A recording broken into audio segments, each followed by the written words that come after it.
Live from Fargo and serving you on TV, online, and on the go. This is Valley News Live at 10. We have an update to that disturbing case we brought you yesterday, the one where Dustin Cooley of Fargo pleaded guilty to several federal charges, ranging from child pornography to sexual assault of a toddler. We did some digging on Cooley's friend, who was also there and also assaulted the child. Valley News Team's Katie Opperly found out this friend is a repeat offender. She joins us now with more. Katie. Andrea, according to court documents, Cooley met with another man at the Moorhead Hotel, and they sexually assaulted a 1.5-year-old child. That man is Brian Hogle. And today we found out that this is not the first time Hogle has been involved in a case like this. In fact, Hogle has been involved in at least 3 cases across the United States. In 2008, Hogle faced 3 charges in Sullivan County, New Hampshire, including aggravated felonious sexual assault of a 6-year-old child.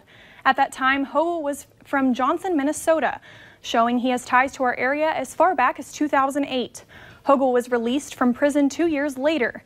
Then in 2016, Hogle was involved in a sexual assault case in Spokane, Washington. The investigators on that case say that a woman and Hogle had multiple conversations through Craigslist, FaceTime, and the app Kik, leading up to the woman molesting a 4-year-old child on camera. In one conversation, Hogle says she offered him a child to abuse in exchange for $2,000. This led to the case in Moorhead, where Hogle and Cooley planned to specifically meet with intentions of sexually assaulting the 1.5-year-old.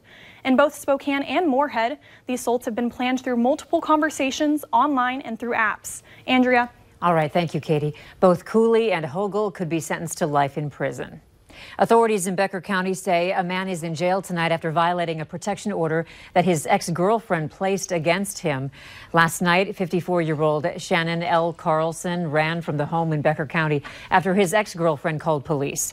Officers set up a perimeter and brought in a canine to track Carlson. He was taken into custody at 2 a.m. by a canine team after officers searched about a 1.5-mile area. Carlson was booked on a charge of violating a protection order. We were dry for most of the day until the showers started popping up around the region a short time ago. More of that this weekend, Robert? Yeah, we could see a little bit of unsettled weather as we head through the overnight hours and into this weekend. Right now, temperature-wise, a mix of some 30s and some 40s. Coolest to the east, where the clouds have been the latest to get over there, but we'll see temperatures actually steady to slowly rising in those areas. 40 right now in Fargo, 36 in Grand Forks, also 36 Valley City and Thief River Falls. Winds out of the south. They'll stay out of the south tonight, 5 to 15 miles per hour with some gusts over 20 miles per hour. Wind chill-wise as cold as 27 in Bemidji, 26 in Baudette and in Hallock. Cloud cover, we've got a bit of it, so increasing across the area, and a few isolated showers, primarily across the northern half of the area. Some of that could be mixed with a little bit of snow, sleet, or freezing rain from time to time, but not expected to impact travel. More unsettled weather over the weekend, warmer weather as we wrap up next week. Well, the details on both in just a few minutes. All right, thank you, Robert.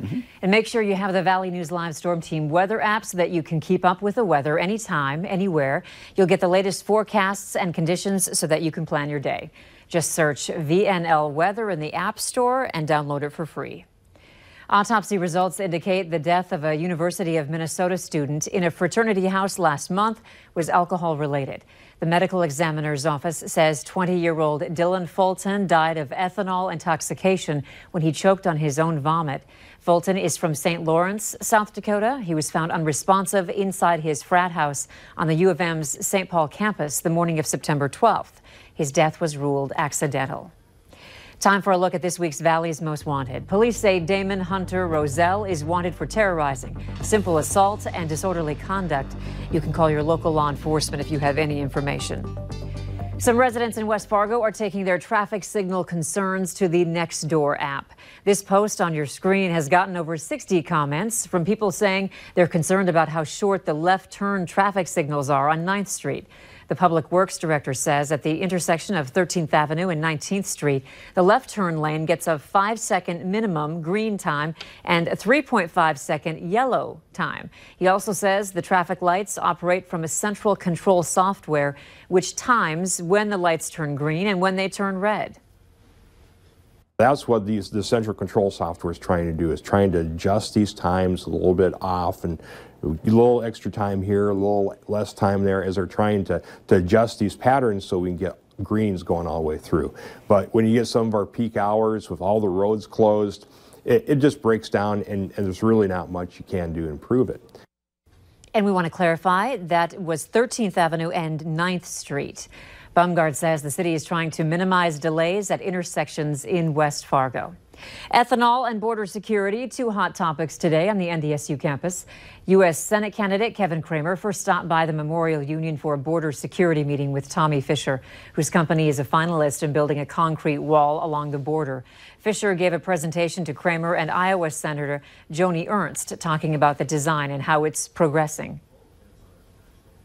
To see the innovation that North Dakota can bring with our company, General Steel and Supply, and you'll never beat the grit of a North Dakota worker, and we'll get it done faster, safer, and more effective than anybody else in the world. Cramer and Senator Ernst also held a roundtable discussion with local soybean farmers. Many farmers shared their views and concerns about being misrepresented in commercials and with the media. It was an opportunity to get some emotions and some feelings off our chest, because there's a lot of people that speak for us all the time, and that's not what I think. It's hard when we take the brunt of it, but, you know, we're going to get through it. Essentia Health is offering a flu shot clinic tomorrow. It's got a seasonal twist to it. It's their Spooktacular flu event at the 52nd Avenue Clinic in Fargo. It runs from 9 in the morning until 1 in the afternoon. It's for the entire family. Tomorrow's clinic has a Halloween theme, including trick-or-treating, face painting, a photo booth, and other activities.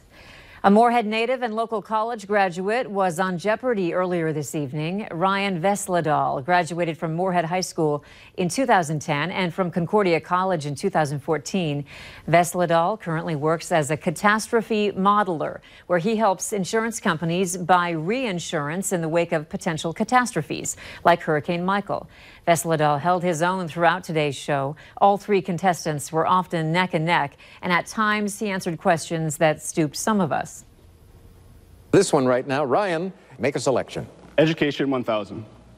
Steel yourself. This Pittsburgh University's Tepper School of Business has one of the top online MBA programs. Ryan. What is Carnegie Mellon? Good. Unfortunately, he did not take home today's win. Later on Valley News Live at 10, pet hair isn't just a problem for your clothing, it's also bad for your washing machine. Consumer Reports has advice on how to clean up that pet hair before it clogs your appliance. Clouds and a little bit of rain, maybe some snow, sleet, or freezing rain tonight. A little bit more of a mixed bag of precipitation over the weekend. Well, the details on that and a look at the 7-day forecast coming up.